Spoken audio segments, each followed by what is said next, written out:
शुरू होने जा रहा है देश का सबसे बड़ा मुकदमा, आपकी अदालत, रजत शर्मा के साथ।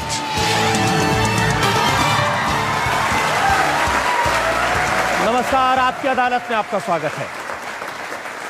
आपकी अदालत में आज पेश करेंगे एक ऐसे तपस्वी को जिन्होंने बड़ा मुश्किल जीवन जिया है और ये उनकी अपनी चॉइस है। ये जैन परंपरा के मुनि हैं, पूरे दुनिया में इनके करोड़ों अनुयायी हैं। ये कड़वे वचन बोलते हैं, लेकिन इसके बाद भी इनकी लोकप्रियता बहुत है और समाज के अलग अलग लोगों से मेरे पास रिक्वेस्ट आई थी इनको आपकी अदालत में बुलाने के लिए। मैं आमंत्रित कर रहा हूं मुनि श्री तरुण सागर महाराज को। प्लीज आइए।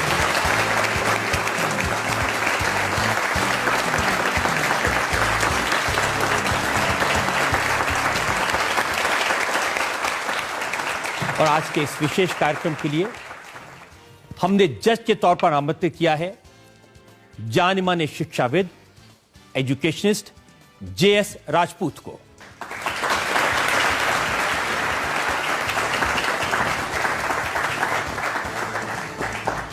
और इससे पहले कि आपकी अदालत में मुकदमा शुरू करें, इल्जामात और सवालात का सिलसिला शुरू करें, आज के जज जेएस राजपूत की इजाजत चाहेंगे आज की कार्रवाई शुरू करने के लिए। कार्रवाई शुरू की जाए।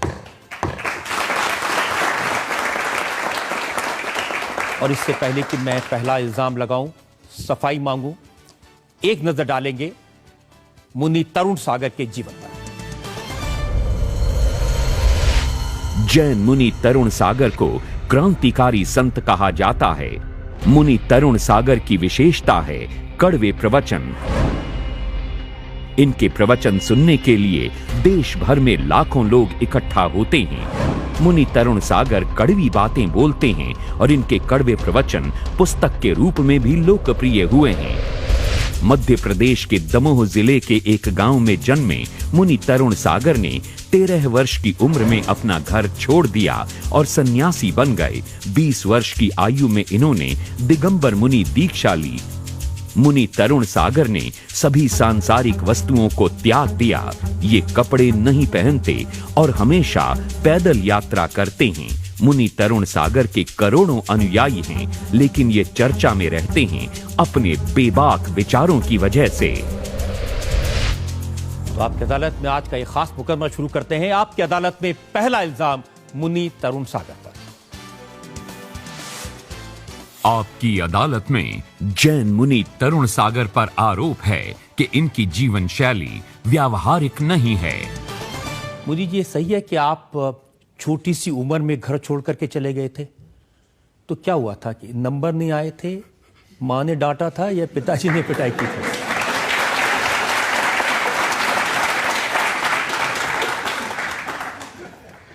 देखिए, मेरा जो बैराग है वो गॉड गिफ्ट है और ना ऐसा कुछ घटा, ना ऐसा कुछ देखा, ना माँ ने डांटा, ना पिता नाराज हुई। ईश्वर प्रदत्त संस्कार जो मुझे मिले, जिनकी वजह से मैंने घर छोड़ा, परिवार छोड़ा, संसार छोड़ा और महावीर के रास्ते पर आ गया। और मुझे लगता है कि रजत जी, मैंने भी छोड़ा है, आपने भी छोड़ा है, पर दोनों में एक बुनियादी फ़र्क है। और वो फ़र्क ये है कि मैंने भगवान को पाने के लिए संसार को छोड़ दिया, आपने संसार को पाने के लिए भगवान को छोड़ दिया।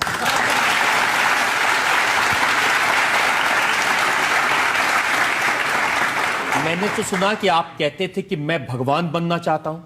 आप भगवान बनने के लिए आपने सब कुछ छोड़ दिया। इसमें भी तो लालच है।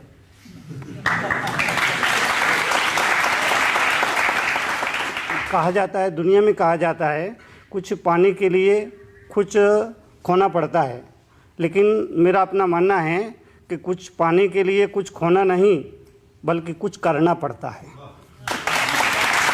13 साल की उम्र में छठी क्लास में पढ़ते पढ़ते इतनी समझ आ गई थी कि वैराग्य क्या होता है, संन्यास क्या होता है, भगवान कहाँ मिलेंगे।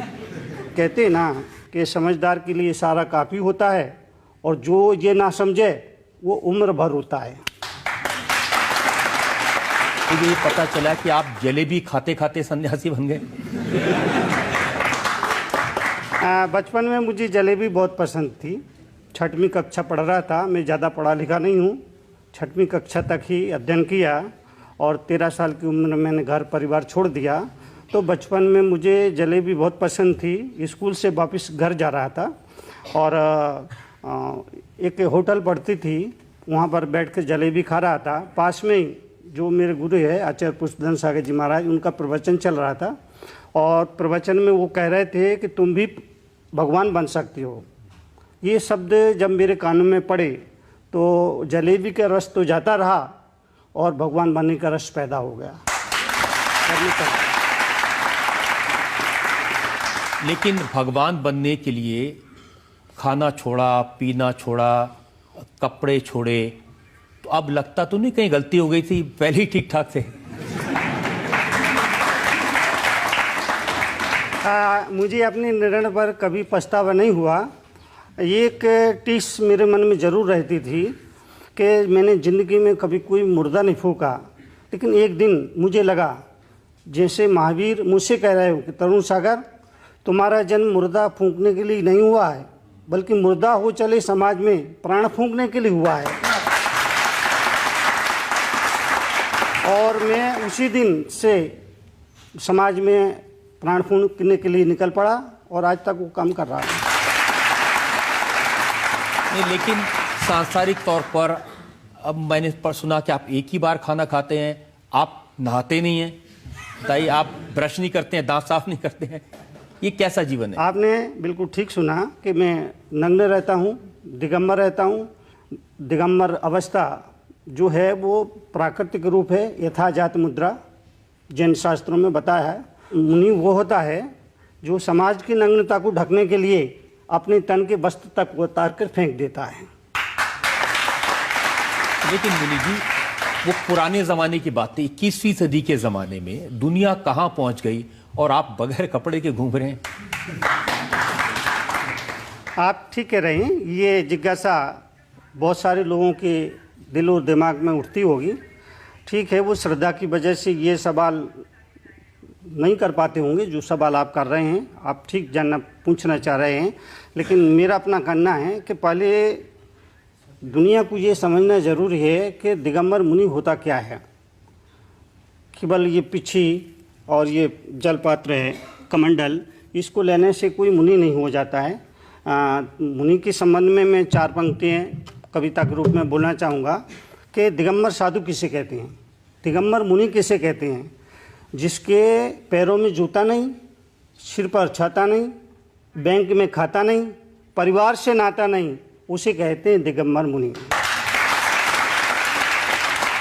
जिसके तन पर कपड़े नहीं, जिसके मन में लफड़े नहीं, जिसके वचन में झगड़े नहीं, जीवन में कोई रगड़े नहीं, उसे कहते हैं दिगंबर मुनि। जिसका कोई घर नहीं, किसी बात का डर नहीं, दुनिया का असर नहीं और जिससे बड़ा कोई सुपर नहीं, उसे कहते हैं दिगंबर मुनि। जिसके संग बीवी नहीं, जिसके साथ टीवी नहीं, अमीरी गरीबी नहीं, नाश्ते में जलेबी नहीं, उसे कहते हैं दिगंबर मुनि। और रजत जी, मैं आपसे ही जानना चाहता हूँ, क्या ऐसा कोई व्यक्ति होगा दुनिया में, हिंदुस्तान की बात नहीं कर रहा हूँ, क्या ऐसा कोई व्यक्ति होगा दुनिया में जिसको कभी नाई की ज़रूरत ना पड़ती हो, कभी लोहार की ज़रूरत ना पड़ती हो, कभी सुनार की ज़रूरत ना पड़ती हो, कभी तेली की ज़रूरत ना पड़ती हो, कभी मोची की ज़रूरत ना पड़ती हो, कभी धोबी की ज़रूरत ना पड़ती हो? ऐसा व्यक्ति ढूंढने पर भी पूरी दुनिया में नहीं मिलेगा। लेकिन एक व्यक्ति है, वो है दिगंबर मुनि। धोबी की ज़रूरत नहीं, फिर भी सबको धोता है, उसे कहते हैं दिगंबर मुनि। दिगंबर मुनि हैं। ढकने के लिए कभी मोरपंख का इस्तेमाल करते हैं, जब बैठते हैं तो अपने सामने डेस्क रख लेते हैं। जब इतनी सारी चीज़ें कवर करने के लिए रखते हैं, अगर एक लंगोट पहन लेते तो क्या बिगड़ जाता है? नहीं, लंगोट जिन लोगों को मेरी मुद्रा से तकलीफ है, जिन लोगों को मेरी मुद्रा से परेशानी है, तो मैं 1 मीटर की लंगोट पहनूं, उससे अच्छा है कि वो थोड़ा सा कपड़ा आंखों पे डाल ले, जब मुनि दिखे उसको बात खत्म हो जाए। उनको तकलीफ नहीं है, वो तो आपकी सुविधा के लिए कह रहे हैं। नहीं, मैं तो चलता हूँ तो दिगंबर ही चलता हूँ, दिगंबर अवस्था में ही चलता हूँ। और देखिए कवर करने के लिए इस्तेमाल करते हैं ना, तो वो जैसे अब मोर पंख का इस्तेमाल करते हैं या ये डेस्क का इस्तेमाल करते हैं। नहीं, शरीर को कुछ हिस्से को कवर ये तो हमारा ये पहचान है, इसको मैं पीछे नहीं रख सकता हूँ, ये हमारी पहचान है। ये साधु जो है ये जीव रक्षा के लिए होता है। बहुत से लोगों को ये मालूम नहीं है पीछे क्यों है। तो जो छोटे छोटे जीव हैं जो आंखों से दिखते नहीं हैं, वहाँ जब मैं बैठूंगा तो परिमार्जित करूंगा ताकि वो जीव हट जाएं। मैं नहीं चाहता हूँ मेरे द्वारा किसी जीव की हिंसा हो, उसको तकलीफ हो, उसको कष्ट हो। तो जैन धर्म तो अहिंसा की बात करता है और अहिंसा के लिए मुनि तो उसके चरम उत्कर्ष है, इसलिए वो उसका इस्तेमाल लेकिन मुझे लगता है कि जैसे बाकी सब चीज़ों का परित्याग कर दिया, कपड़े का कर दिया, खाना एक बार खाते हैं वो भी खड़े होकर के खाते हैं, इतना सब है। अगर एक लंगोट पहन लेते तो क्या मुश्किल थी? इतनी कोई बड़ी बात नहीं। नहीं, आप ठीक कह रहे हैं। लंगोट आता है तो केवल लंगोट नहीं आती है, बच्चा पैदा होता है उसके तन पर कोई कपड़ा नहीं होता, थोड़ा सा बड़ा होता है तो लंगोट आती है। लंगोट में जेब नहीं होता है, लंगोट में जेब नहीं होती है। थोड़ा और बड़ा होता है तो जेब आता है, और जब जेब आता है तो साथ में फरेब भी आता है। जब जेब आती है तो साथ में फरेब भी आती है, और फिर फरेब अगर आ गई तो फिर दुनिया में क्या हो रहा है हम देख रहे हैं, आप देख रहे हैं और सब लोग देख रहे हैं। अब देखिए, बदलते ज़माने में जहाँ कार है, जहाँ ट्रेन है, बुलेट ट्रेन चलती हैं, रॉकेट हो रहे हैं, हवाई जहाज़ हैं, आप पैदल चल रहे हैं। पैदल इसलिए चलते हैं कि अगर वो गाड़ी में बैठेंगे तो गाड़ी उनके पास है नहीं। मुनि तो वो होता है जो तिल तुष मात भी परिग्रह अपने पास नहीं रखता है, ये पिछी और ये कमंडल। आप अगर कार में जाते, आप ट्रेन में जाते तो ज्यादा लोगों को मिल सकते थे, ज्यादा जगह कवर कर सकते थे। आपकी अदालत में आपको आने में 6 महीने लग गए। आप ही ने कहा जियो और जीने दो, पहले खुद जियो। अगर आपको खुद को जीना आ गया तो दुनिया को जीने का अवसर अपने आप मिल जाएगा, अलग से आपको कुछ नहीं करना पड़ेगा। मुनि जी, वक्त के साथ बदलता है ना। भगवान महावीर के वक्त में फोन तो नहीं थे, माइक्रोफोन नहीं थे, अब आप माइक्रोफोन का भी इस्तेमाल करते हैं, आप फोन का भी इस्तेमाल करते हैं, आप किताबें भी लिखते हैं। देखिए थोड़ा एडजस्टमेंट करना। नहीं, महावीर के जो सिद्धांत है, भगवान ऋषभदेव के जो सिद्धांत है, जैन धर्म के जो सिद्धांत है, मैं सिद्धांतों को नहीं बदल सकता हूँ, दृष्टांतों को बदल सकता हूँ। 2-2-4 पहले भी होते थे, 2-2-4 आज भी होते हैं। तो ये शाश्वत सिद्धांत है, दुनिया आएगी जाएगी, लेकिन सिद्धांत। आप मुझे बताइए, अगर आपको भगवान न करे कोई तकलीफ हो जाए, कोई हार्ट अटैक आ जाए, तो एम्बुलेंस में लेके जाएंगे या वहां भी पैदल जाएंगे? नहीं, जाएंगे ही नहीं।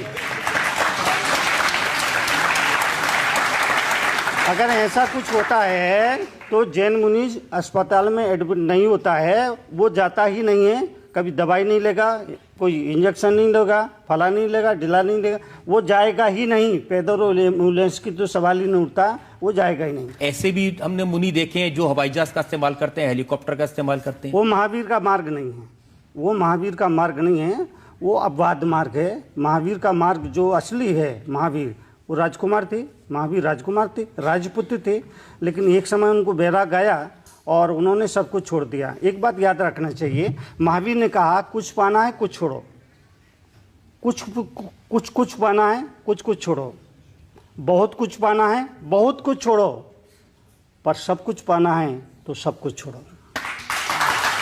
अब छोड़ने की कहाँ बात हो रही? देखिए, ये आपके यहाँ से जो पत्रिकाएं छपती हैं वो देखी मैंने, अहिंसा महाकुंभ। अब ये आपकी तस्वीर छपी हुई है, कमल का फूल बना है, उसके ऊपर आप बैठे हैं, चारों तरफ महिलाएं हैं जो आरती लेकर खड़ी हैं। अब ये छोड़ा क्या? ये तो पाया ही पाया है।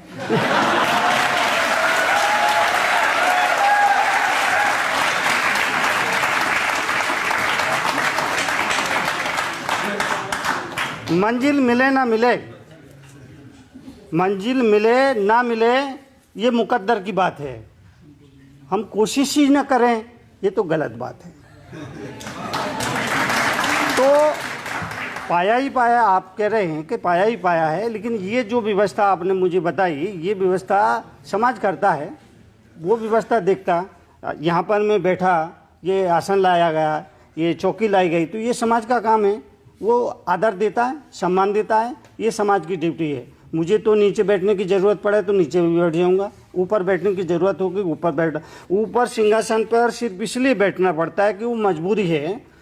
लाइट चली जाती है तो दीपक जलाते हैं और दीपक को ऊंचे स्थान पर रखते हैं, इसलिए रखते हैं कि उसकी रोशनी चारों तरफ फैले।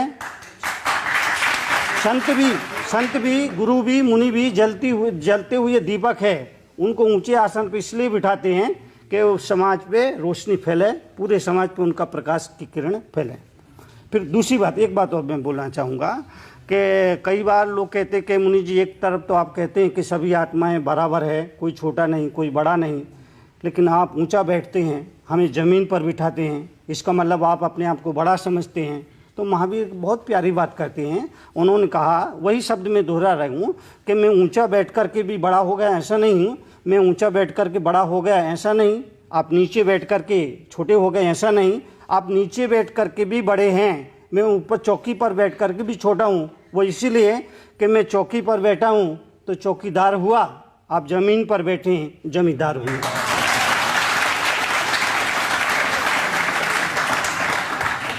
ये बता दीजिए कि जो 13 साल की उम्र में आप भगवान बनने निकले थे, भगवान बन गए या अभी बाकी है थोड़ा? अभी मैंने चलना शुरू किया है और अभी उस रास्ते पर चल रहा हूँ। कितनी जन्म साधना करना पड़ेगी ये कहना मुश्किल है, और इतना आसान नहीं है।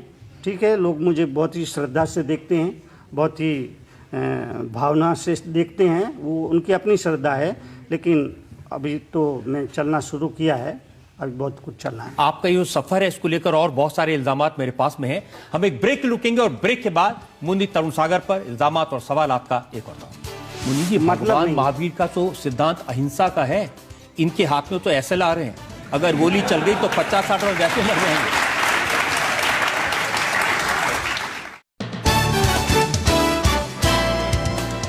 Welcome back. आपकी अदालत में आज हम एक खास मुकदमा चला रहे हैं। हमारे साथ जैन मुनि हैं, ऐसे मुनि जो दिगंबर हैं, कपड़े नहीं पहनते, ऐसे मुनि जो हमेशा पैदल चलते हैं, ऐसे मुनि जो कड़वे वचन कहते हैं, लेकिन उनकी लोकप्रियता अपार है।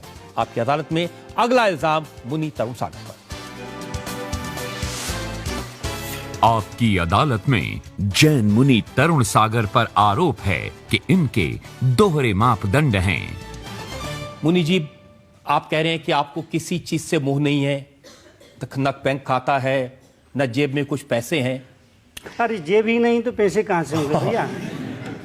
तो लोग मेरे से बोलते हैं, मुनि जी हम आपसे बहुत प्रभावित है, हम हमेशा आपके संपर्क में रहना चाहते हैं, आप अपना एड्रेस दे दीजिए। तो मैं कहता हूँ भैया, जिस आदमी की ड्रेस ही नहीं उसका एड्रेस कहाँ से होगा? तो जिस आदमी के कोई ड्रेस नहीं, कोई माया नहीं, कोई मोह नहीं, उसको रक्षा करने के लिए ऐसे बड़ी संख्या में पुलिस वाले क्यों दिखाई देते हैं? ये देखिए, मेरे पास तस्वीरें हैं, ये तस्वीरें हैं, आप बैठे हैं और चारों तरफ पुलिस, ये आप चल रहे हैं और आपके आसपास ये ब्लैक कैट कमांडोज।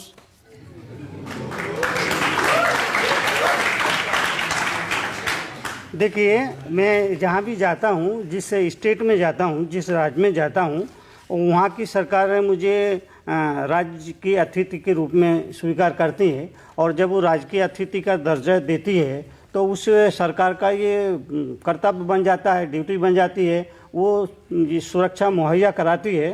ठीक है, वो अपना काम करती है, मुझे उससे कोई मुनि जी, मतलब नहीं। महावीर का तो सिद्धांत अहिंसा का है, इनके हाथ में तो SLR हैं, अगर गोली चल गई तो 50-60 और वैसे मर जाएंगे। दीवार पर कुछ ना लिखें, ये बताने के लिए तो कुछ लिखना ही पड़ता है। तो मैं समझता हूँ ये जो सरकार अपनी ड्यूटी निभाती है, मैं उससे परहेज नहीं करता हूँ, अगर वो रखती है और ये व्यवस्था देखती है तो अच्छा, ये तो सरकार की भी ड्यूटी बन जाती है जहाँ हजारों मोदी जी, आप ही कह रहे हैं एक मिनट अब मेरी बात तो सुन लीजिए। आप ये मोर पंख रखते हैं कि कोई कीटाणु भी ना मरे, जहां बैठे उसे साफ कर लेते हैं, लेकिन पीछे वो बंदूक वाले खड़े हैं और वो बंदूक भी नहीं है, SLR है, सेल्फ लोडिंग राइफल। एक बार चल गई तो 50-60 वैसे ही मर जाएंगे। नहीं वो चलती नहीं है और वो उनको मैं बोलता हूँ कि इसका लॉक करके रखो, क्योंकि मुझे भी डर लगता है उससे क्योंकि मेरे पास सबसे नज़दीक खड़े होते हैं, तो ऐसी डरने की कोई बात नहीं है। नहीं, लेकिन अहिंसा के पुजारी हिंसा के वेपन अपने साथ रखें, ये कैसे स्वीकार करें?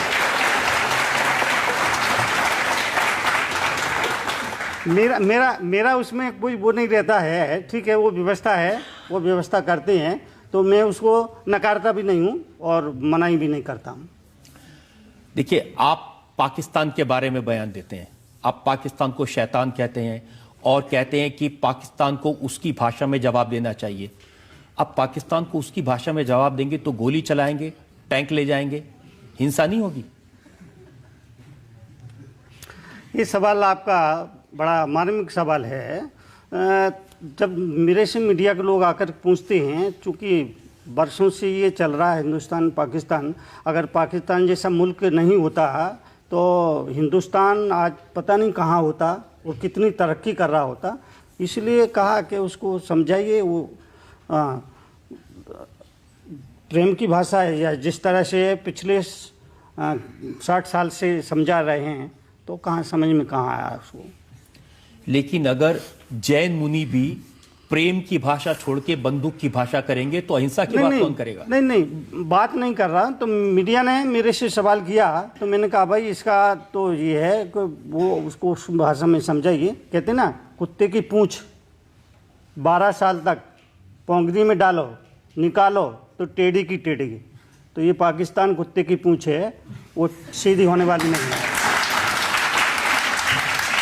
जैसे आपने 13 साल की उम्र में संसार को छोड़ दिया और भगवान के प्रति आपकी आस्था थी और आपके प्रेम की वजह से, आपको क्या लगता है आज 21वीं सदी के जो युवा हैं उनकी भगवान की तरफ जो आस्था है जो कम हो रही है, उसके ऊपर आपका क्या कहना? देखिए, युवा की जो आस्था है, लेकिन मुझे लगता है कि जो भगवान को पुकारने वाले लोग हैं वो दिल से नहीं पुकारते हैं। जो भक्त है सभी धर्मों के लोग हैं और भगवान की भक्ति करते हैं, पर जो दिल से पुकार होना चाहिए वो पुकार नहीं होती है। पुकारा तो कभी सबरी ने था और दुनिया ने देखा श्री राम चले आए। पुकारा तो कभी मीरा ने था और दुनिया ने देखा श्री कृष्ण चले आए। पुकारा तो कभी चंदन वाला ने था और दुनिया ने देखा कि महावीर चले आए। और पुकारा तो राजा जी शर्मा ने हैं और दुनिया ने देखा तरुण सागर चले आए। तो जो हमारी पुकार है वो पुकार दिल से नहीं निकलती है, इसलिए प्रार्थना पूरी नहीं होती है। और मेरा अपना मानना है, दिल से पुकार की जाए, दिल से प्रार्थना की जाए, देर सवेर ही सही, वो प्रार्थना कभी खाली नहीं जाती है। सारी बातें कहते हैं तो ये कड़वे वचन क्यों कहते हैं आप इसको? प्यार से नहीं बात कर सकते आप लोगों से?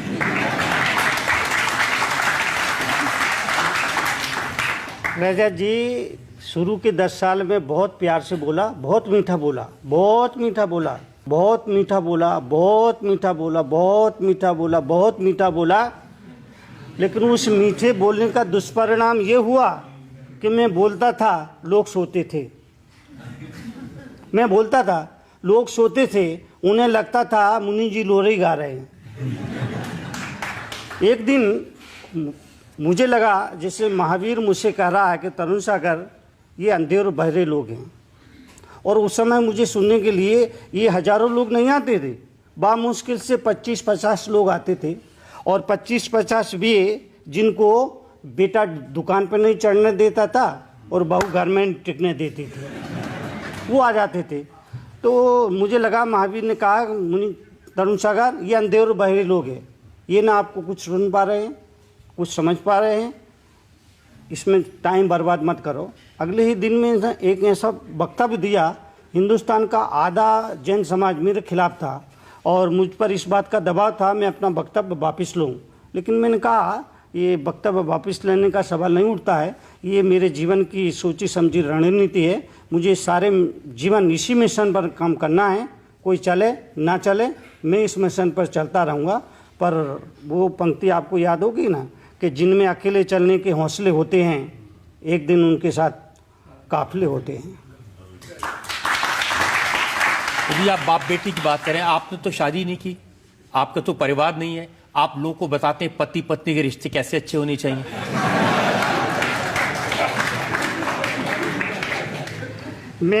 मैंने संसार छोड़ा है, समाज नहीं छोड़ा।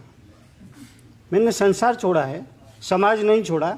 इसी समाज में रहता हूँ और समाज में जो घटता है उस पर नज़र रखता हूँ।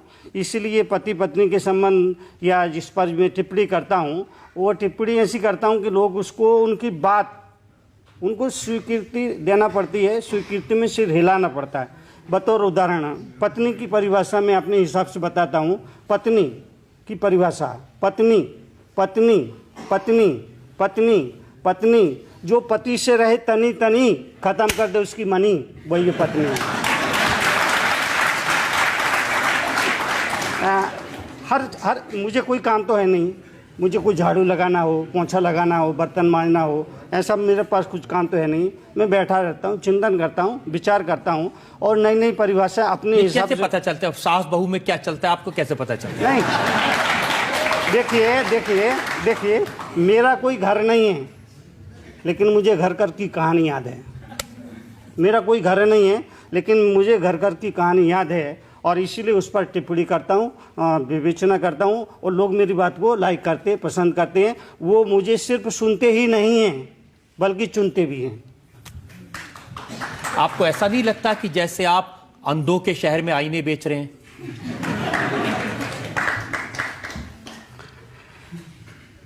कोई जागे ना जाएगी ये मुकद्दर उसका। लोग मेरे सवाल करते हैं, मुनि जी आपको सुनने के लिए हजारों लोग आते हैं, तो क्या आपको लगता है ये आपका प्रवचन सुनने के बाद ये लोग सुधर जाएंगे? तब मैं उनसे सिर्फ इतना ही कहता हूँ, कोई जागे ना जागे ये मुकद्दर उसका, मेरा फर्ज है आवाज़ लगाते रहना। मुनि जी और भी इल्जामात मेरे पास में, एक और ब्रेक के लिए रुकेंगे और ब्रेक के बाद आपकी अदालत में मुनि तरुण सागर पर इल्जामात और सवालात का एक और। रात सपने में बापू आए, बोले तरुण सागर क्या हो रहा है? मैंने कहा बापू पूरा देश रो रहा है। बोली ये देश क्यों रो रहा है? मैंने कहा बापू चादर है छोटी, पैर पसार के सो रहा है, इसीलिए रो रहा है। Welcome back. आपकी अदालत में आज हमारे मेहमान हैं मुनि तरुण सागर। आपकी अदालत में अगला इल्जाम। आपकी अदालत में जैन मुनि तरुण सागर पर आरोप है कि ये लोगों को गलत बातें सिखाते हैं। आप कड़वी बातें बोलते बोलते, अच्छी बातें सिखाते सिखाते कई बार कह जाते हैं। हरियाणा के असेंबली में आप गए थे एड्रेस करने के लिए, वहां आपने कह दिया कि पुरुष का दर्जा नंबर 1 और महिला का दर्जा नंबर 2 समाज में। देखिए ये तो मैं नहीं कह रहा हूँ, ये तो प्रकृति कहती है। आपने उनको वहां बिठाया, इनको यहाँ बिठाया।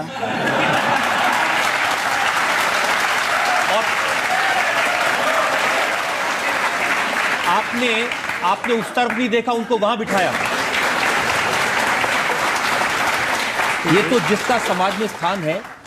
आप कहते हैं कि महिला का नंबर 2 स्थान है। शक्ति के लिए दुर्गा की पूजा करते हैं, धन के लिए लक्ष्मी की पूजा करते हैं, शिक्षा के लिए सरस्वती की पूजा करते हैं। आप कह रहे हैं नंबर 2। आप कह रहे हैं आपने नहीं बनाया। हमारे यहाँ कृष्ण से पहले राधा का नाम है, राधा कृष्ण। राम से पहले सीताराम कहते हैं, नारायण से पहले लक्ष्मी नारायण कहते हैं। यह परंपरा है देश की। आप कह रहे हैं महिला नंबर 2। शिव पार्वती भी तो बोलती है ना। अब आपने ढूंढ के एक ही मिले आपको।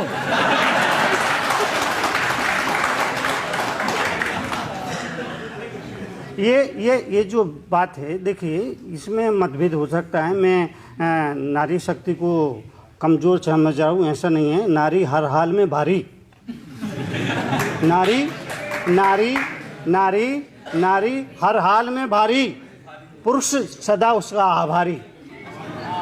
तो नारी है अपनी जगह महत्वपूर्ण है, लेकिन कुदरत की जो व्यवस्था है वो उसको मानना हो ना मानना हो, मानना चाहिए। आप नाम लिखते हैं तो आप अपने पिताजी का ही नाम लिखते हैं, माँ का नाम क्यों नहीं लिखते आप? नहीं, माँ का भी लिखते हैं, ऐसी नहीं बात नहीं नहीं, जब भी आप परिचय लिखेंगे तो आप पिताजी का ही नाम लिखेंगे नहीं, अपने नहीं, नाम के अब पीछे, का कोई भी माँ लिखते का हैं। नाम नहीं और लिखता है। आज देखिए, अब वो आप जमाने के साथ बदले नहीं।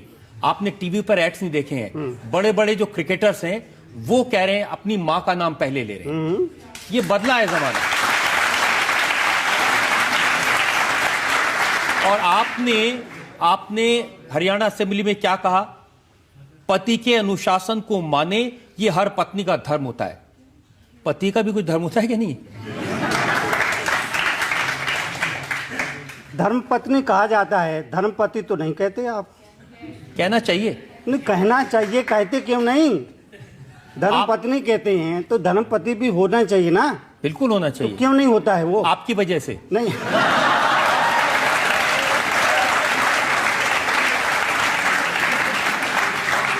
आप लोगों को ऐसी बातें सिखाते हैं। नहीं नहीं नहीं, ऐसा नहीं। देखिए, वो जो बात मैंने कही, मीडिया ने उसको काफ़ी उस पर विचार विमर्श हुआ, डिस्कस किया और उसको अलग अंदाज में लिया। मेरा कहने का उस समय ये मतलब था कि राजनीति और धर्म का आपस में क्या संबंध है। तब मैंने कहा था कि धर्म जो है वो पति है, राजनीति है वो पत्नी है, इन दोनों का संबंध, ये बात मैं कह रहा था। अब मीडिया ने उसको किस तरह से लिया, ये मीडिया का काम था, मेरा तो ऐसा अभिप्राय नहीं था। ये कैसी नारी को व्यवस्था हल्का है, दिखाऊं। ये कैसा समाज है आपका? अगर कोई महिला संत हो, वो निर्वस्त्र होकर आ जाए, उसको स्वीकार कर लेंगे? नहीं, देखिए, ये व्यवस्था है, ये व्यवस्था है। और व्यवस्था के सहित जैन शास्त्रों में भी स्त्री के लिए जो एक पद है, उसको पद में यही कहा है कि वो वस्त्रों में रहे, निर्वस्त्र, उसके लिए आज्ञा नहीं है, अनुमति नहीं है। और ये केवल जैन धर्म में ही नहीं, ये सभी धर्मों में, जो नागा साधु होते हैं वैष्णव में, उनमें भी यही नियम है। तो देखिए, आपके अलग अलग स्टैंडर्ड हुए ना। आप कह रहे हैं कि ये मीडिया ने बात को उल्टा सीधा कर दिया, लेकिन मेरे पास आपका दूसरा भी बयान है जिसमें आपने कहा जीन्स पहनने वाली मां बच्चे को आंचल कहां से देगी। अब मां जीन्स ना पहने, ये कौन सा काम है? ये सवाल आप लाते कहां से है, पहले मेरे को ये बताओ। मैंने कहा था माँ का आंचल, आंचल, आंचल, आंचल, आंचल, आंचल। मैंने कहा था माँ का आंचल दुधमुहा बच्चे के लिए स्वर्ग से भी बढ़कर है। एक माँ का आंचल ही है जिसे जहाँ पर जाकर बच्चा अपने आप को सबसे ज़्यादा महफूज समझता है। माँ का दूध पीता हुआ बच्चा भी ये समझता है कि उसका बैकुंठ यही है। और माँ भी अपने बच्चे को ढक लेती है कि कहीं मेरे मुन्नी को नज़र न लग जाए। लेकिन लेकिन लेकिन लेकिन लेकिन अब पैदा होने वाली औलाद ये सुख नहीं पा पाएगी, क्योंकि जीन्स वाली मम्मी आंचल कहाँ से लाएगी। अब मां जीन्स पहने, आपने कहा सुंदरता का ध्यान रखने वाली दूध कहां से पिलाएगी। मां अब जीन्स पहने या अपनी सुंदरता का ध्यान रखे, ये मां पर छोड़ दीजिए ना, आप क्यों तय कर रहे हैं? तो देखिए, जीन्स पहने हैं, ये उसकी मर्जी है, उसका अपना निर्णय है, इसमें मैं कोई इंटरफेयर नहीं करूँगा, कोई ज़बरदस्ती नहीं करूँगा। मेरा अपना मानना है कि जैन धर्म ज़बरदस्त है, लेकिन वो किसी के साथ ज़बरदस्ती नहीं करता है।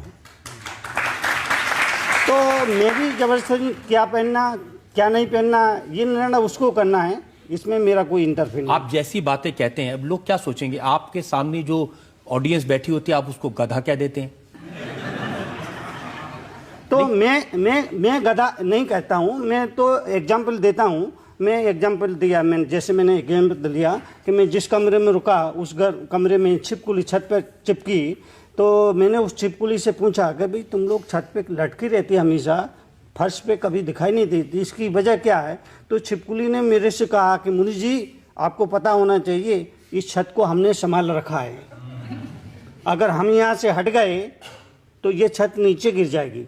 तो फिर मैंने कहा कि जिस तरह से उस छिपकली को भ्रम है, उसी तरह से आदमी को भी भ्रम है कि इस परिवार को हमने संभाल रखा है, इस समाज को हमने संभाल रखा है। अगर हम नहीं होंगे तो ये परिवार बिखर जाएगा, ये समाज बिखर जाएगा। लेकिन मैं कहता हूँ कि तुम रहो ना रहो, तुम्हारे ना रहने से इन बेचारों की रौनक कभी खत्म होने वाली नहीं है।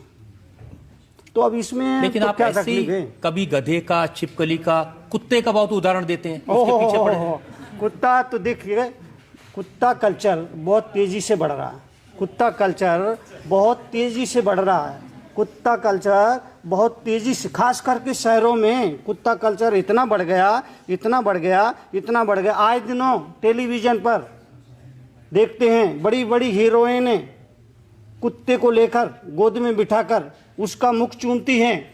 और जब कोई बड़ी हीरोइन कुत्ते का मुख चूमती है, इस देश का नौजवान खड़ा खड़ा भगवान से विचार करता है, प्रार्थना करता है, हे भगवान अगले जन्म में कुत्ता ही बनाना है।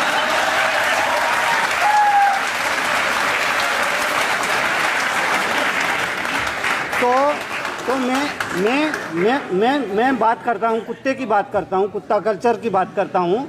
तो देश के नौजवान से सिर्फ इतना ही कहता हूँ कि जितना प्रेम आप अपने कुत्ते से करते हो, उसका 10% प्रेम अपने बूढ़े माँ बाप पर निछावर कर दो, उनकी जिंदगी सुधर जाएगी और तुम कुत्ता होने से बच जाओगे। यहाँ बहुत सारे नौजवान बैठे हैं जो लोग आपसे सवाल पूछना चाहेंगे। पूछिए। सर, आप क्रांतिकारी संत के नाम से जाने जाते हैं, तो सर आज जो ये युवा स्कूल कॉलेजेस में इतना गंदा माहौल बना रहे हैं, सर आप जानते होंगे JNU में पिछले साल, इस साल DU में भी, और बाकी भी युवा शक्तियों को गलत रास्ते पे लाया जा रहा है। तो सर आप उनके लिए क्या कड़वे वचन बोलेंगे, और उन भ्रष्ट नेताओं के लिए जो उनके समर्थन में खड़े हो जाते हैं और उनको आकर सपोर्ट करते हैं? JNU में जो लोग राष्ट्र विरोधी नारे लगाते हैं, तो इसको बर्दाश्त नहीं किया जाना चाहिए। और मुझे लगता है कुछ लोग समर्थन भी करते हैं, कुछ लोग इस बात का उनका समर्थन भी करते हैं। मुझे लगता है ये देश के लिए शुभ संकेत नहीं है और सख्त रूप से विरोध होना चाहिए और ऐसे लोगों को सजा का प्रावधान होना चाहिए। मैंने तो ये भी सुना है कि गांधी जी आपके सपने में आते हैं, आपको बहुत कुछ कहते हैं। रात सपने में बापू आए, बोले तरुण सागर क्या हो रहा है। रात रात रात रात सपने में बापू आए, बोले तरुण सागर क्या हो रहा है। मैंने कहा बापू पूरा देश रो रहा है। बोले ये देश क्यों रो रहा है। बोले ये देश क्यों रो रहा है। मैंने कहा बापू अपनी तो धुलती नहीं, दूसरों की धो रहा है, इसीलिए रो रहा है। रात सपने में बापू आए, बोले तरुण सागर क्या हो रहा है। मैंने कहा बापू पूरा देश रो रहा है। बोले ये देश क्यों रो रहा है। मैंने कहा बापू चादर है छोटी, पैर पसार के सो रहा है, इसीलिए रो रहा है। तो ये विसंगति सब जगह हो रही है। इसकी वजह से ये समाज में जो तकलीफ है, परेशानी है, टेंशन है, डिप्रेशन है, तनाव है, संघर्ष है, इसकी वजह यही है। एक तो समाज रो रहा है और आप डांट डांट के और रुला रहे हैं उसको। देखिए दीवार पर कील ठोकनी है, दीवार पर कील ठोकनी है तो हथौड़ा तो चलाना पड़ेगा, तकिए से काम नहीं चलेगा। दीवार पर कील ठोकनी है तो तकिए से काम नहीं चलेगा, हथौड़ा चलाना पड़ेगा।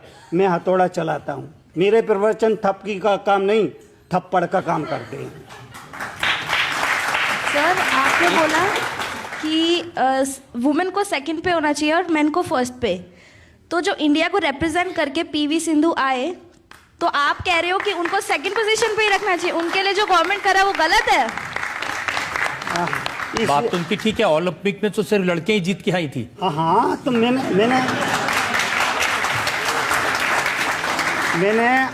हरियाणा विधानसभा में लड़कियों की तारीफ करते हुए कहा था कि उन लड़कियों ने हमारी लाज बचा ली, पुरुषों की लाज वो बचाई। तो देखिए मेरे वक्तव्य को किस तरह से लोग ले रहे हैं या उसका क्या अर्थ निकाल रहे हैं, ऐसा मेरा कहने का कुछ भी अभिप्राय नहीं था। आपको फर्स्ट नंबर बनना है तो आप वहाँ से उठिए, यहाँ आ जाइए, आप फर्स्ट नंबर हो जाएंगे।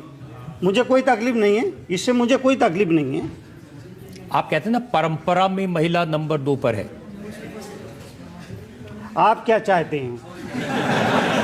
मैं तो चाहता हूं बराबरी हो, महिला पुरुष में कोई अंतर ना हो, समानता हो, सबके बराबर सम्मान हो। आपकी बात का समर्थन करता हूं।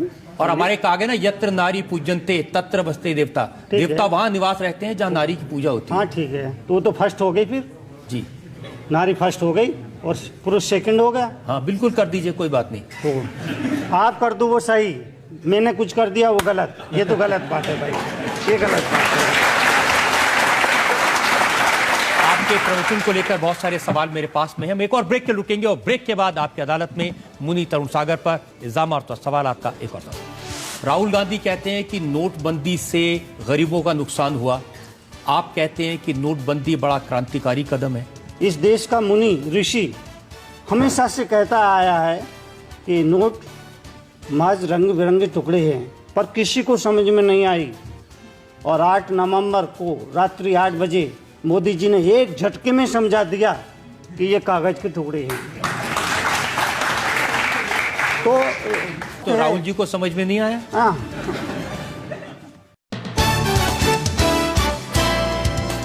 Welcome back.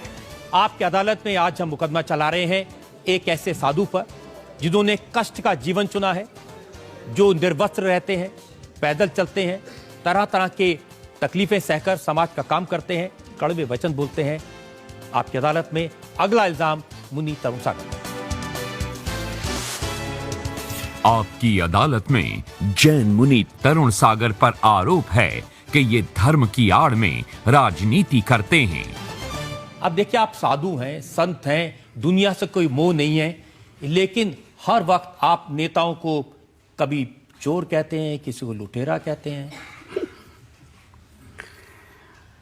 चोर कहता हूँ, लुटेरा कहता हूँ, ऐसा मैं तो साफ साफ तो बोलता नहीं हूँ, लेकिन मुझे जो लगता है कि जिन्होंने छोटी छोटी चोरियाँ की वो जेलों में बंद है, और जिन्होंने बड़ी बड़ी चोरियाँ की वो लोकसभा विधानसभा में बैठे हुए हैं। अब देखिए, मैं इस देखिए, सियासत से मेरा कोई लेना देना नहीं। ये तस्वीरें देखिए।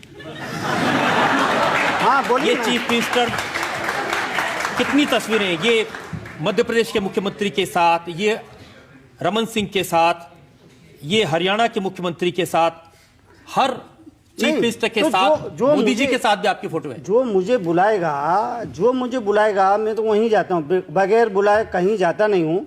मध्य प्रदेश के मुख्यमंत्री ने मुझे सीएम हाउस में बुलाया, मैं गया। छत्तीसगढ़ के मुख्यमंत्री ने मुझे सीएम हाउस में बुलाया, मैं गया। अभी हरियाणा के मुख्यमंत्री ने मुझे सीएम हाउस में बुलाया, मैं गया। तो जो बुलाएगा वहाँ जाऊँगा, और जब जाऊँगा तो फोटो चोर और लुटेरे हैं, और फिर आप जाके विधानसभा में एड्रेस करते हैं चोरों को, लुटेरों को।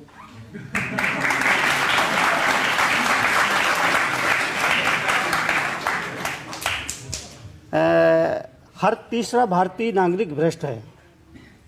हर तीसरा भारतीय नागरिक, 3% तीसरा भारतीय भ्रष्ट है, यानी 30% लोग भ्रष्ट है। 50%, 60% लोग भ्रष्टाचार के कगार पर है।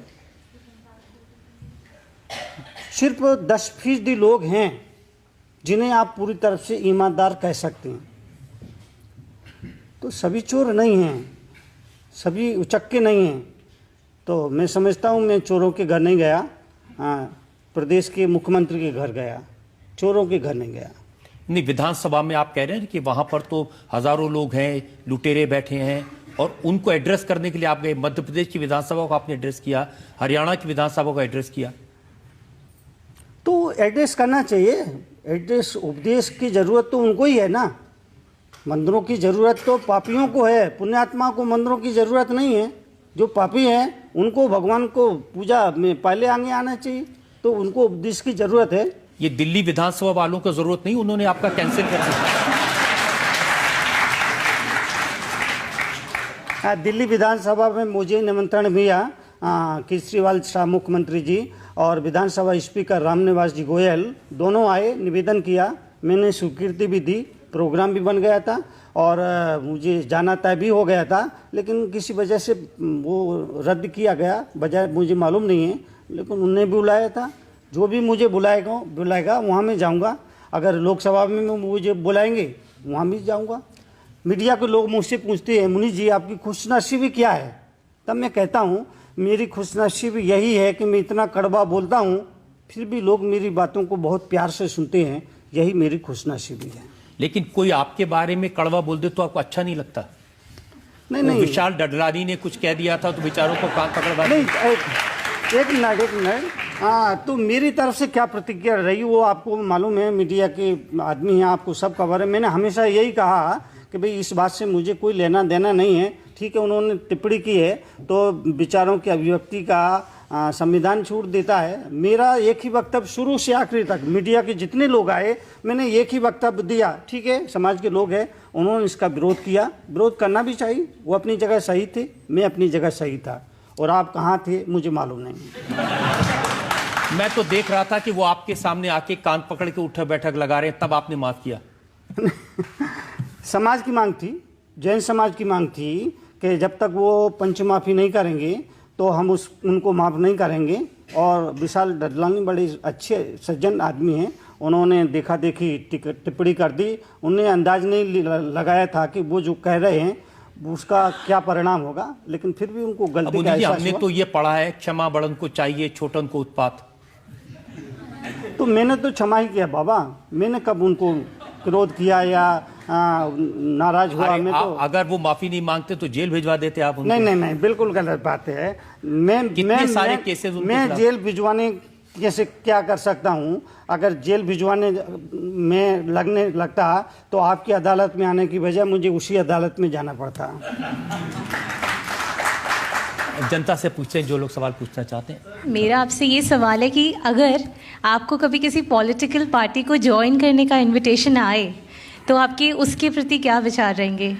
देखिए, किस पार्टी को ज्वाइन करना पसंद करेंगे? राजनीति से इसका मैंने शुरू में कहा कि सियासत से मेरा कोई लेना देना नहीं है। बस ये समझिए मैं बोलता हूँ इसलिए लोग इतने सोचते हैं कि आप इस पार्टी में जाएंगे, इस जाएंगे। ये तो दिगंबर मुनि हूँ, और दिगंबर मुनि तो बहुत ही ऊंचा उसकी स्थिति होती है, और वो राजनीति से और इससे उसका कोई लेना देना दूर दूर तक कोई संबंध नहीं रहता है। और ये कल्पना करना भी हमारे लिए बेकार है। नेता तो कल्पना, नेताओं की तो कल्पना पे चलते हैं, नेताओं के भाषण कल्पना पे। नेताजी भाषण कर रहे थे, सोना 10 रुपये तोला, चांदी 50 रुपये किलो, गेहूं 1 रुपये शेर, घी 2 रुपये मन, 4 फ्लैट वाले कमरे का किराया 15 रुपये, बच्चों की पढ़ाई मुफ्त, वाईफाई मुफ्त, बिजली मुफ्त, पानी मुफ्त।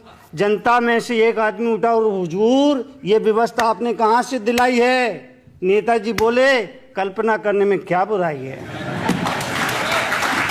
तो ये कल्पना कर रही है कि आप किस पार्टी में होते तो किस वो आप करते नहीं, ये करते नहीं, इसलिए कर रही है कल्पना क्योंकि आप राजनीति विषयों पर जरूर कोई ना कोई कमेंट करते हैं। कमेंट करना चाहिए, वो गलत नहीं है। संत जो है वो समाज का गुरु होता है और पूरी समाज का दायित्व उस पर होता है। समाज में जो कुछ भी घटता है, कहीं गलत होता है तो गलत को गलत बोलना कोई गुनाह नहीं है, कोई अपराध नहीं है, बोलना चाहिए। राहुल गांधी कहते हैं कि नोटबंदी से गरीबों का नुकसान हुआ, आप कहते हैं कि नोटबंदी बड़ा क्रांतिकारी कदम है। देखिए, तो जो काला धन है, और काला धन कितना है देश के पास, कितना काला धन है आप कल्पना नहीं कर सकते। और मैं तो इस संदर्भ एक बात कहना चाहूँगा कि करीब 10 लाख ज्योतिषी हैं, पर किसी ने भी नहीं बताया कि 1500 के नोट बंद होने वाले हैं। पूरे देश में 10 लाख ज्योतिषी हैं करीब, पर किसी ने भी नहीं बताया कि 1500 के नोट बंद होने वाले हैं। जबकि इस देश का मुनि ऋषि हमेशा से कहता आया है कि नोट महज रंग बिरंगे टुकड़े हैं, पर किसी को समझ में नहीं आई।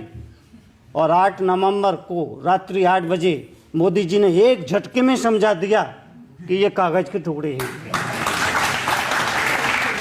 तो काला धन बहुत तो है। राहुल जी को समझ में नहीं आया? हाँ, वो पार्टी, वो जो कुछ भी बोलते हैं वो पार्टी के हिसाब से बोलते हैं, अपने लिए नहीं बोलते हैं, अपना मन का नहीं बोलते हैं। जो पार्टी का मंतव्य होता है या पार्टी के हित में होता है वो बोलते हैं। आपके बारे में लोग कहते हैं कि जो मोदी जी के हित में होता है वो बोलते हैं। क्या जी? 3 तलाक का आपने विरोध किया, सारी चीजें जो मोदी जी करते हैं उसका नहीं, ऐसा नहीं। देखिए, मोदी जी से मेरा कोई लेना देना नहीं है, ना मुझे उनसे कुछ चाहिए, ना मुझे उनसे कोई अपेक्षा है। मेरे लिए सब है, सियासत से मेरा कोई लेना देना नहीं है। जो भी मेरे सामने आएगा उसको मैं आशीर्वाद दूंगा, चाहे वो मोदी जी आए, चाहे राहुल जी आए, चाहे केजरीवाल जी आए, चाहे मायावती जी आए, कोई भी आए, सबको वही एक सा आशीर्वाद दूंगा। लेकिन जो मुझे सही लगता है, हो सकता है मैं गलत सोच रहा हूँ, हो सकता है। जब आपने 3 तलाक के मुद्दे पर प्रतिक्रिया दी तो मुस्लिम समाज के लोगों ने कहा आपको क्या हक है इस पर बोलने का? नहीं, जो लगता है कि भाई ये महिलाओं के साथ अत्याचार है, जुल्म है, तो ऐसा तो नहीं। व्हाट्सएप पे तलाक हो रही है, ये बोलिए इसमें धर्म कहाँ गया?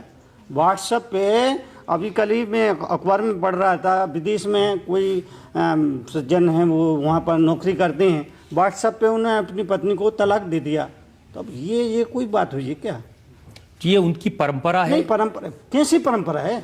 ये परंपरा, ये जैसी आपकी परंपरा है संथारा की, ऐसा नहीं, कोई अपनी जान दे दे। परंपरा और इस परंपरा, आप तो फिर सती प्रथा को और सलेखना को भी एक ही मानोगे? हाँ, क्यों नहीं? नहीं, क्यों? ये जैसे सती प्रथा बंद हुई ऐसे संथारा को भी बंद होना चाहिए।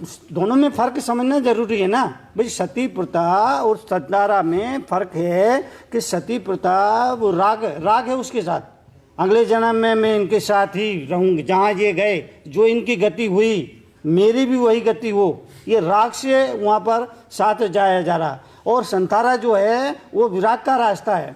तो राग और द्वेष में फर्क समझना जरूरी है। और फर्क सिर्फ इतना है, राग में और द्वेष में फर्क सिर्फ इतना है कि अपना बच्चा रोता है तो दिल में दर्द होता है, और पड़ोसी का बच्चा रोता है तो सिर में दर्द होता है। तो इसको महावीर ने राग और द्वेष कहा। तो वहाँ सती प्रथा में राग है, संसार है, और संथारा में विराग है, विरक्ति है, और जन्म मरण के बंधनों से मुक्ति की भावना है। लेकिन इसको तो कोर्ट भी इजाजत नहीं देता अपने आप अपना जान देने को। नहीं, देखिए, ये संथारा की जो प्रक्रिया है वो कुछ चंद घंटों की नहीं है, 12 साल की लंबी प्रक्रिया है। अगर मैं चाहूँ, मैं युवा हूँ और चाहूँ कि मैं संथारा ले लूँ, इसके लिए धर्म अनुमति नहीं देगा।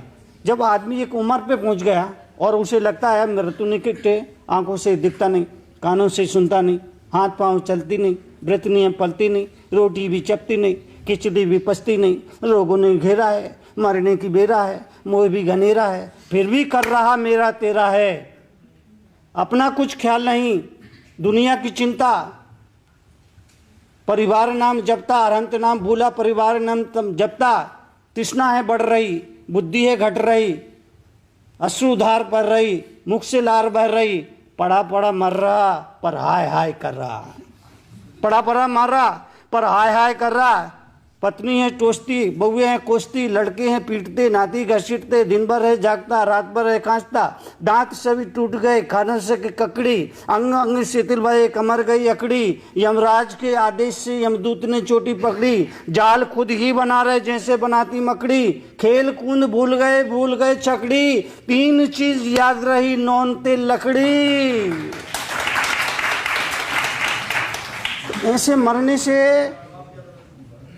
अच्छा है कि भगवान का नाम लेते हुए मरे, धर्म ध्यान करते हुए मरे, साधना से मरे, व्याग से मरे, विरक्ति से मरे। उसको संथारा कहा। महावीर ने कहा अगर आप जीवन को उत्सव कैसे बनाएं, जीवन को उत्सव कैसे बनाएं ये जानना है तो आप गीता के पास जाइए, और मृत्यु को महोत्सव कैसे बनाएं अगर ये सीखना है तो महावीर के पास आइए। महावीर के शब्दों में मृत्यु मातम नहीं महोत्सव है। तो संथारा, सल्लेखना, समाधि मरण, पंडित मरण, ये सब एकार्थवाची है, और ये मृत्यु को महोत्सव बनाने की कला है। आप इतना अच्छा भाषण देते हैं, इतनी अच्छी अच्छी बातें कहते हैं, करोड़ों लोग आपके फॉलोअर हैं, तो आपको नहीं लगता कि आपको राजनीति में होना चाहिए था? मैं राजनीति में होके क्या करता? अगर एक मिनट राजनीति में भी जाता तो अगर सपोज करो प्रधानमंत्री भी बन जाता, तो मैं तो वो बन गया हूं कि प्रधानमंत्री भी आके नमस्कार करेगा, प्रणाम करेगा। देखिए, जो जनता के द्वारा दी गई कुर्सी को स्वीकार करता है वो राष्ट्रपति होता है। जो जनता के द्वारा दी गई कुर्सी को स्वीकार करता है वो राष्ट्रपति होता है, पर जो उस कुर्सी को भी ठुकरा दे वो राष्ट्रपिता होता है। मुन्नी जी, हमने आपसे हर तरह के सवाल पूछे और अच्छी बात है कि आपने हर सवाल का बड़े मुस्कुरा के बेबाकी से जवाब दिया। हम एक ब्रेक के रुकेंगे और ब्रेक के बाद सुनेंगे आपकी अदालत में आज के जज JS राजपूत का फैसला आज के मुकदमे पर।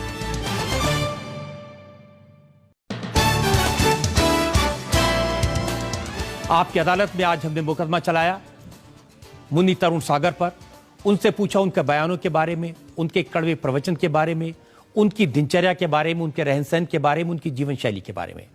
आपकी अदालत में अब वक्त है आज के जज जाने माने शिक्षाविद JS राजपूत के फैसले का। अदालत ने सारे प्रश्न सुने, सारे उत्तर सुने और ये पाया कि मुनिश्री समाज में सद्भाव लाने के लिए कार्य कर रहे हैं, लोगों को जगा रहे हैं, मनुष्य को मनुष्य से जोड़ रहे हैं। अदालत चाहेगी कि वे ये कार्य आगे भी करते रहें, आवाज़ लगाते रहें। उनका प्रभाव समाज पर पड़ता है, भारत में ही नहीं विश्व भर में उनको सम्मान मिला है। आपने सभी प्रश्नों के उत्तर अत्यंत तर्कपूर्ण ढंग से दिए और बड़े अच्छे ढंग से दिए, जिससे सुनने वाले भी प्रभावित हुए। अतः ये अदालत आपको पूरी तरह आरोप मुक्त करती है और फिर एक बार अपेक्षा करती है कि आप समाज में जुड़ाव लाते रहिए, जिसकी इस देश को बहुत बड़ी आवश्यकता है। इस उम्मीद के साथ, इस अपेक्षा के साथ कि मुन्नी तरुण सागर जी इसी तरह से समाज का काम करते रहेंगे, जनता के सामने त्याग और तपस्या की एक तस्वीर पेश करते रहेंगे। आज का मुकदमा यही खत्म करते हैं। अगले हफ्ते आपसे मुलाकात होगी एक नई शख्सियत के साथ। तब तक के लिए नमस्कार।